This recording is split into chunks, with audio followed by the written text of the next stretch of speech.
চলো আজকের ব্লগটা অনেকগুলো ব্লগ মিলিয়ে একটা ব্লগ তৈরি করেছি তোমাদের জন্য। কিছু কিছু মানুষের কাছ থেকে আমরা এত আন্তরিকতা এত ভালোবাসা পাই, সত্যি মন ছুঁয়ে যায়।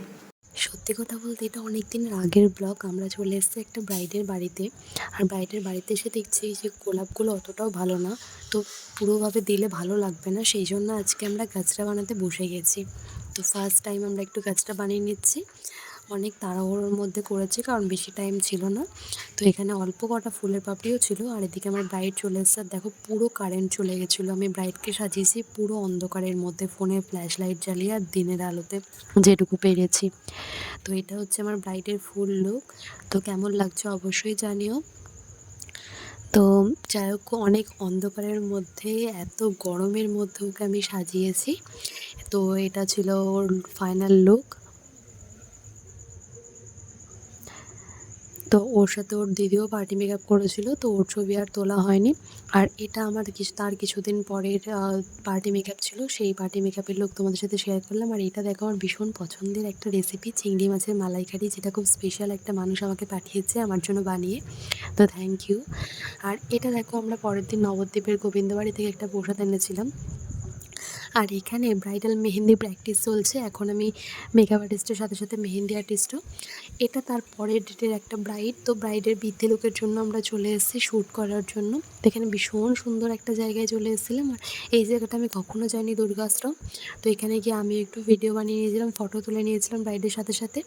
আর এদিকে দেখো এই ভাইটাকে দিয়ে গাছ থেকে কুল পাড়ানো করিয়েছি, কারণ এই কুলগুলো খেতে খুব ভালো লাগে। আর শেষে বৌদিকেও ছাড়িনি, বৌদিকে দিয়েও পাড়িয়েছি, বৌদি বেচারার হাতও কেটে গেছিলো। তো এটা আমার সেইবার বলো ব্রাইড। কেমন লাগছে? বলছে আবার নতুন করে বিয়ে করে আমার নতুন করে আবার বিয়ে করতে মনে হচ্ছে সত্যি। খুব সুন্দর হয়েছে। দেখতে পেয়েছিলাম আমি যেটা দেখতে বার করছিলাম, তারপরে এতটা ছিল সেটা কেটে বার করলাম।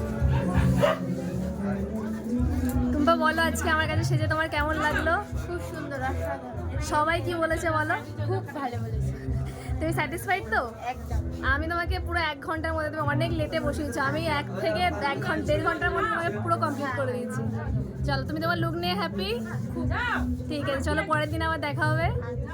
ব্রাইড আর ব্রাইডের বাড়ির লোকের কাছ থেকে তো শুনেই নিলে, সত্যি কথা ব্রাইডকে পুরো লক্ষ্মী প্রতিমার মতো লাগছিল। আমি অনেক দিন পর আমার নিজের মনের মতো করে একটা ব্রাইডকে সাজানোর সুযোগ পেয়েছিলাম, আর সেটা আমি মিস করিনি। তো ব্রাইড আমার ওপর ছেড়ে দিয়েছিল সম্পূর্ণভাবে। আর দেখো ব্রাইডকে কতটা মিষ্টি লাগছে, এগুলো কিন্তু কোনো ফিল্টার ছাড়া ভিডিও। আর এটা ছিল ব্রাইডের একটা দিদি ননদ পার্টি মেকআপ ছিল, এটাও আমার তার একদিন পরে দুটো পার্টি মেকআপ ছিল, লাক্সারি পার্টি মেকআপ। তো এখানে দেখো ব্রাইড এখানে কি রিভিউ দিয়েছে তোমরা শুধু শুনবে। এটা মানে ব্রাইড না, এটা আমার একটা মানে দাদার বন্ধুর ওয়াইফ হয়। আর এটা পুরো রসগোল্লার মতো আমি একটা ক্লায়েন্ট পেয়েছিলাম, আমার ভীষণ ভালো লেগেছে ওকে সাজিয়ে। তো এত মিষ্টি ওদের বিহেভিয়ার। আর এটা আমাদের মানে একদম গ্রামেই ছিল, এই কাজ বলো দুটো আজকে আমার আমরা। কাছে সেজে কেমন লাগলো? সেজেও কি বলবো, খুবই ভালো লাগলো। আমি অত ভালোভাবে বলতেও পারি না। তো আমি রিসেপশনে এই সেম শাড়িটা পরেই সেজেছিলাম, মানে রিসেপশনের থেকে অনেক অনেক অনেক বেটার সাজিয়েছে। কি বলবো, আমি খুবই স্যাটিসফাইড। এবং সবাই বলছে, যারা আমি নিচে গেছিলাম সবাই বলছে রিসেপশনের থেকেও আজকের সাজটা আমার বেশি ভালো হয়েছে। Thank thank you. ইউ এত সুন্দর করে সাজিয়ে দেওয়ার জন্য। ঠিক আছে, আচ্ছা বলো আজকে আমার কাছে সেজে তোমার কেমন লাগলো? খুব সুন্দর লেগেছে। আমি ভীষণ স্যাটিসফাই তোমার কাছে সেজে। মানে আগে সেজেছি, এত ভালো সাজাইনি, কিন্তু আজকে ভীষণ ভালো লাগছে সেজে তোমার কাছে। ঠিক আছে, তোমার লুক পছন্দ হয়েছে তো? হ্যাঁ, খুব সুন্দর। তুমি এমনিতেই পুরো রসগোল্লার মতো। চলো সবার মুখ থেকে শুনে নিয়েছো, এবার আসি এই দিদির কথা। দিদির কথা না বললেই না, দিদির বুকিং ছিল পুরো 4 দিনের। আমি 4 দিন দিদির বাড়িতে মানে বাড়িতে দিদির সাথে কাজ করেছি। দিদি রেলের চাকরি করে, ভীষণ ভালো মানুষ একটা। তো দিদির আইবুড়ো ভাতের লুক থেকে বৃদ্ধি থেকে শুরু করে ব্রাইডাল বিদায়, আর তারপর ভাত খাবো, তারপর রিসেপশন, প্রত্যেকটা লুক আমি তোমাদের সাথে শেয়ার করব। এটা ছিল দিদির বাড়ির খুব সুন্দর একটা গেট, দিদির লোকেশন ছিল মুড়াগাছা। তো আচ্ছা, এরপর আমি এই রিসেপশান ছিল, তো যেটা আমার লক্ষ্মী প্রতিমার মতো ব্রাইড, সেই ব্রাইডেরই রিসেপশান লুক কেমন লাগছে জানিও। আমার রিসেপশান দিনে ওকে আরও বেশি ভালো লেগেছে বিয়ের দিনের থেকে, ভীষণ সুন্দর দেখতে আমার ব্রাইড। আর ও এত মিষ্টি, ওকে সাজলে এত সুন্দর লাগে সত্যি কথা। তো এটা ছিল সেই মানে তার মাঝখানে একটা লুক। বলো তো আজকে সেজে ভিডিও আমার কেমন সব লাগলো? এলোমেলো হয়ে আছে, তোমরা প্লিজ একটু তোমার অ্যাডজাস্ট পছন্দ করে মতো নিও। হয়েছে তো? আর ঠিক আছে, চলো চলো। এবার দিদির বৃদ্ধি লুক নিয়ে চলে আসি।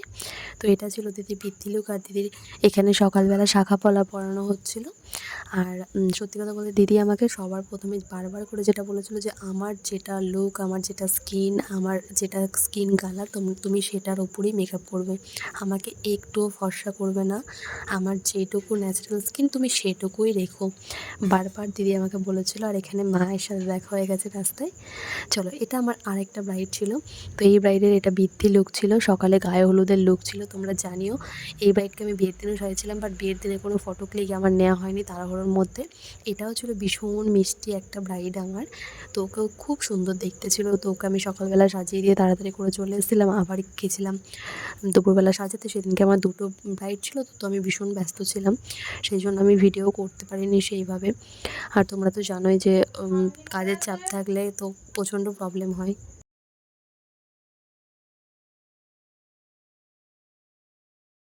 এখানে ওর আশীর্বাদ চলছে, আরও ভীষণ কান্নাকাটি করছিল। সত্যি এই মুহূর্তে নিজেকেও প্রচণ্ড কষ্ট হচ্ছিল। দেখো, এটা আমি পুরো full look makeup and hair complete করে দিয়ে চলে এসেছিলাম। দেন আমি দিদির বাড়িতে চলে এসেছিলাম। এবার বলো যে দিদিকে কেমন লাগছে তোমাদের। দিদির প্রত্যেকটা জিনিস আমার পছন্দে কিনেছিল। দিদিকে আমি যেভাবে বলেছিলাম, যা যা বলেছিলাম, আমার সাথে গিয়ে দিদি চয়েস করে সমস্ত জিনিস কিনে এনেছিল। আর সত্যি কথা বলতে দিদিকে অসাধারণ লাগছিল। দিদির লুক নিয়ে ভীষণ খুশি। সবাই আমাকে বলেছিল, দিদি সবথেকে বড় ব্যাপার, দিদির স্কিন টোন থেকে আমাকে একটুও মানে লাইট করতে দেয়নি। আর এটা ছিল দিদি আরও ভালো একটা মানুষ ছিল। এত ভালো ব্যবহার দিদিদের আমি ভীষণ খুব কমই এরকম পাই। আর দিদিকেও ভীষণ সুন্দর দেখতে লাগছিলো। সবথেকে ইন্টারেস্টিং ছিল এই মেনু কার্ডটা, তোমরা অবশ্যই পজ করে একবার দেখে নিও। আমি কখনো মাটন খাই না, বাট দিদির বিয়ে থেকে আমি ফার্স্ট টাইম ট্রাই করেছিলাম, বেশ ভালো লেগেছিলো আমার মাটনটা। তো তেজ দেখায়, আমি এত তেজ দেখাই, সব মেনে নেয়। পরে বলে যে এটা তুমি ভুল করেছো, এটা কিন্তু তোমার দোষ। কিন্তু সেই সময় হ্যাঁ হ্যাঁ আমার দোষ, আমার দোষ, আমার দোষ, তুমি শান্ত হও, আমার দোষ। তারপর কারোর সাথে কিছু হ্যাঁ ওই লোকটারই দোষ, কিন্তু তোমার দোষ না বাবু, তোমার দোষ না, ওই লোকটার দোষ। আমি কিন্তু অ্যারেঞ্জ পুরো, ঠিক আছে। ওই যে ওর বাবার ঘটক, আমি ডিউটি করছিলাম, সেই সময় উনি যাচ্ছিল। সত্যি তুমি ভাবো, তোমার সাথে ঝগড়া হয়েছে, মানে তুমি রাগ দেখালে, আবার তোমাকে জিজ্ঞাসা করছে। অল টাইম এমনকি অন্যজনের সাথে ঝগড়া হলে বলবে ওর দোষ, তোমার না, তোমার না। তারপরে বলে যে না, আর আমি দেখো কেমন পাবে ঝগড়া করতে, আমি ওস্তাদ, ঠিক আছে। তারপরেও বলবে। তুমি ভাবো, তোমাকে ফোন করে জিজ্ঞাসা করছে রাগ কমেছে। হ্যাঁ, তার আগে ফোন করেছিলাম না, বৌদির ফোন থেকে করেছিলাম, যদি তুমি রেগে নেই। কারণ দেখছি যদি ফোন সুইচ অফ হয়, এরকম পাওয়ার ব্যাংক কিনে দিয়েছে একটা, রেগে আমি ডিউটি যেতাম, ঠিক আছে। পাওয়ার ব্যাংক আমার তো মনে হবে না, ফোন সুইচ অফ না পেলে মাথা খারাপ হয়ে যাবে, ঠিক আছে। তোমরা তো শুনলেই দিদির অ্যারেঞ্জ ম্যারেজ, তাও দিদির হাজব্যান্ড এত ভালো। দিদি ভীষণ প্রশংসা করে দিদির হাজব্যান্ডের। সত্যি দাদাও ভীষণ ভালো একটা মানুষ। কজন এরকম মানুষ পাই বলো।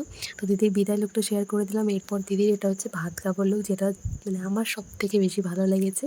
তো এটা ছিল দিদির ভাত কাপড় লুক। অবশ্যই তোমরা জানিও যে দিদিকে কোন লুকটাতে সব থেকে বেশি ভালো লাগছে এই 5টা লুকের মধ্যে। আর দিদির এই শাড়ির কালার কম্বিনেশনটা এত সুন্দর, দিদিকে ভীষণ সুন্দর মানিয়েছিল। সবাই বলছিল যে দিদিকে খুব ভালো লাগছিলো এই ভাত কাপড়ের লুকটাতে। তো দিদির একটাই ডিমান্ড ছিল যে আমাকে আমার স্কিন টোনের অনুযায়ী মেকআপ করো, আমাকে একটু ভরসা করো না। আর দিদির প্রত্যেকটা লুকই ভীষণ পছন্দ হয়েছিল। দিদি আমাকে খুব ভালো একটা রিভিউ দিয়েছিল, সেটা আমি ফেসবুকে শেয়ারও করেছিলাম, হোয়াটসঅ্যাপে।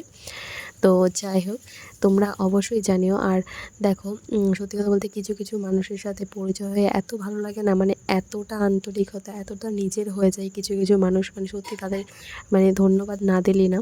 তো এটা ছিল আমার আর একটা লাক্সারি পার্টি মেকআপ। তো এটাও আমাদের ওখানে পরের ডেটে ছিল। তো সেগুলো আমি সব ভিডিও একসাথে মিক্সড করে একটা ভিডিও বানিয়েছি। তো এই দিদির ভীষণ সুন্দর, ভীষণ মিষ্টি, এত সুন্দর দেখতে দিদির লুকটা ছিল। আর সব রিভিউ তোমাদের সাথে শেয়ার করেছি, জানিও যে কেমন লাগছিল দিদিকে। এটা ছিল একটা লাক্সারি পার্টি মেকআপ। তো অবশ্যই জানিও তোমরা আমার কাজ তোমাদের কেমন লাগছে। খুবই সুন্দর। আমি এর আগেও সেজেছি আরও 2 জায়গায়, তো এরকম স্যাটিসফাই আমি কোনোদিনই হইনি। তো থ্যাংক ইউ তোমাকে। ঠিক আছে, থ্যাংক ইউ। তোমার পছন্দ হয়েছে তো? একদম খুবই পছন্দ হয়েছে। ঠিক আছে, চলো, এই যে আমার ব্রাইডকে দেখিয়েছিলাম, এইটা হচ্ছে ওর রিসেপশন লুক। এটা রিসেপশন ডেট ছিল তার পরের দিনই। তো সব কাজ মিক্সড হয়ে ডেটগুলো ছিল, তবে পরপর ভিডিওগুলো যেরকম ওর ফোনে ছিল সেইভাবে আমি তোমাদেরকে শেয়ার করছি। ওর ব্রাইডাল লুকের ফুল ভিডিও তোমাদের সাথে শেয়ার করতে পারিনি, তাই রিসেপশন লুকের ফুল ভিডিও শেয়ার করে দিলাম। আমার কাছে সেজে তোমার কেমন লাগলো? ভালো লেগেছে তো? তোমার পছন্দ হয়েছে তোমার লুক? আর দিদির রিসেপশন লুক ছিল, এটা ফাইনাল লুক ছিল, লাস্ট লুক।